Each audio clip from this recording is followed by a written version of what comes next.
Hey guys, this is Damien Morris of DMD Aquascapes, and we're here on day 2 looking at the planting and filling of the 50-gallon aquarium. At the end of the first video, you guys would have seen me put together the hardscape, and it was really late at that time, so I left it all alone and decided to come back the next day to see how it looks and see if I liked it, if I needed to tweak it, or anything like that. Turns out it was pretty good. I really liked it, so I decided to go ahead and start to harvest some plants for the setup.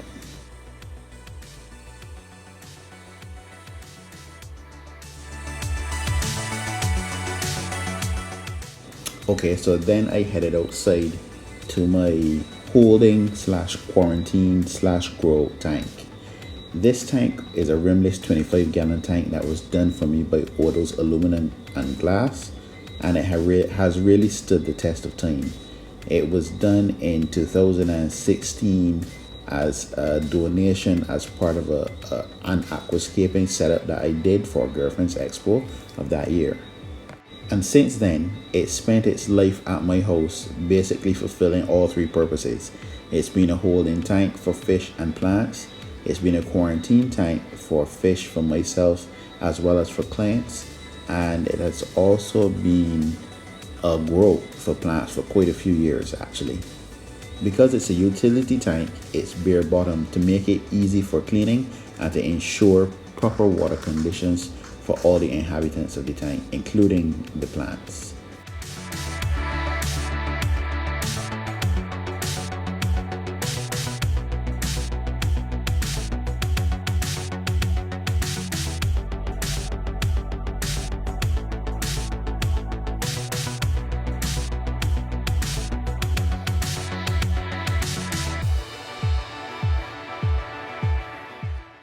Right now the tank is doing double duty.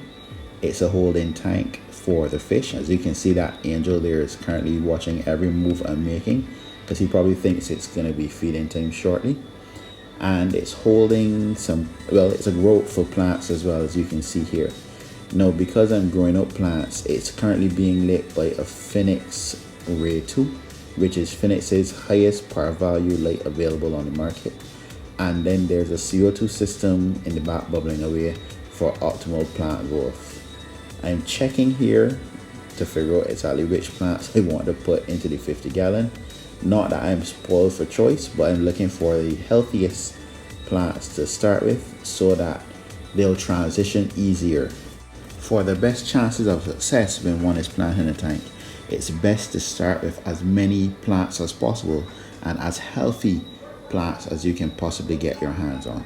Now I know for us in the Caribbean and for new persons in the hobby, sometimes it's really hard to get a hold of a lot of plants in an economical way. And the easiest way to beat this is, if you can set up the tank either as a growth first, or if you have multiple tanks, you can set up one as a growth and propagate as many plants as you can before looking to set up your display tank. That way you'll be able to pick the healthiest plants, whether they're stems or rosettes or whatever, as well as have as many plants as you can harvest from the tank at that time for planting. The more plants you plant initially, the less likely you'll have to deal with algae problems in the first couple of weeks. Another reason I recommend having a grow tank as a beginner is because it lets you see and experience growing plants in an environment that doesn't require as much upkeep as a scape might, right? It allows you to see the way that plants grow and see what they will look like once they've matured and so on and so forth, along with giving you the opportunity to propagate as many as you want so that you can use them in a scape later down the road. Or, you know, trade them with friends to increase your variety.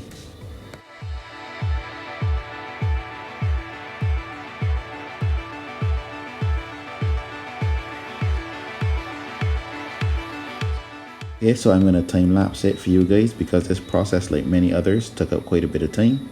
And if you're like me, you're probably getting tired listening to me talking. You want to see the plants go from the growth tank into the 50-gallon to see what the finished product looks like.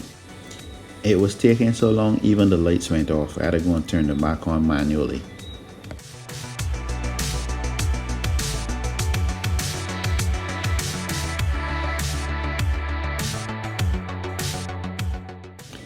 Here you can see the fruits of my labor after I toiled selecting and removing those plants and getting them prepped and ready for use. I'm not going to try to name all the plants here. You can take a look in the description and you'll see the names, both the scientific names as well as the common names there, in case you're interested in any particular plant.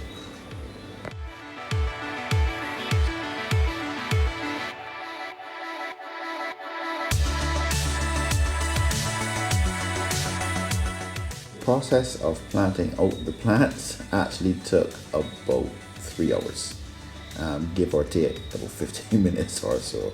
So here you can see the finished product now settling in, and I'm checking to make sure that all the equipment is on and working. The water has been dechlorinated, so not to worry about that going into the filter. But I'm just checking for leaks and making sure all the lights and so on are working, setting the timers, making sure that the CO2 is adjusted, etc, etc. And at this point, I called it a night. I even left the lights on all throughout the night to help perk the plants up or get them, encourage them to hold up their heads and start the process of growth.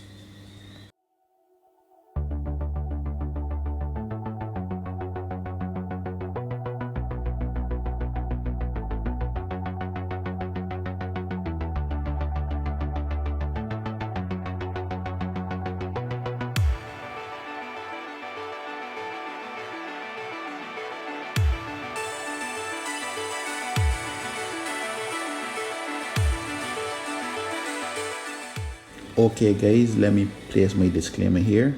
I know many of you may be concerned about the length of time it took between setting up and adding fish back, but let me state that this is a tank rescape. The filter that I'm using is fully cycled. The tank was running for a year before that, and the filter has been moving from tank to tank along with the fish to ensure that the beneficial bacterial load has never been damaged, right? The filter has never been unplugged for more than, let's say, 15 minutes, as I'm literally just walking about 10 feet from one tank to the next, and it's setting it back up is not necessarily a very long process. For those of you who are new to the hobby and don't understand what I mean when I say cycled, you can Google the nitrogen cycle for aquariums, or you can stay tuned for when I make the video on the same nitrogen cycle and beneficial bacteria.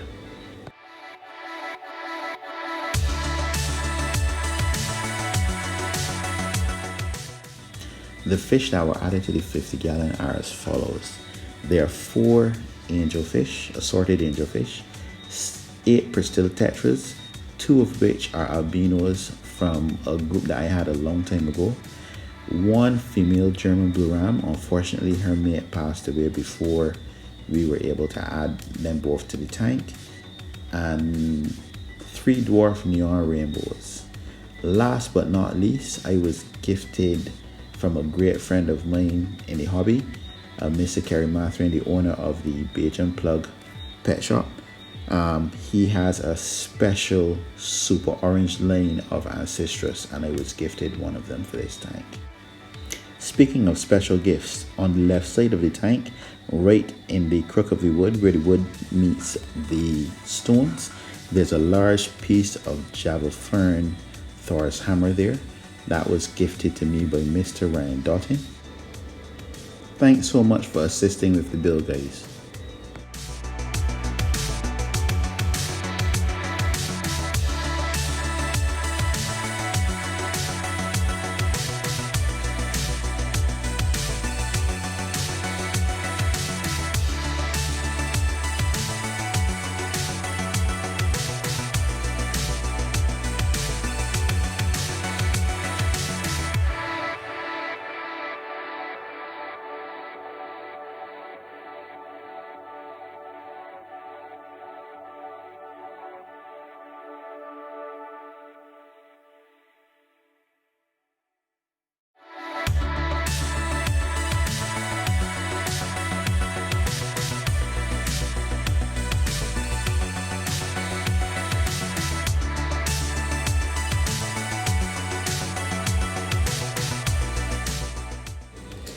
this point, I want to say thank you very much for watching the rescape of my 50 gallon.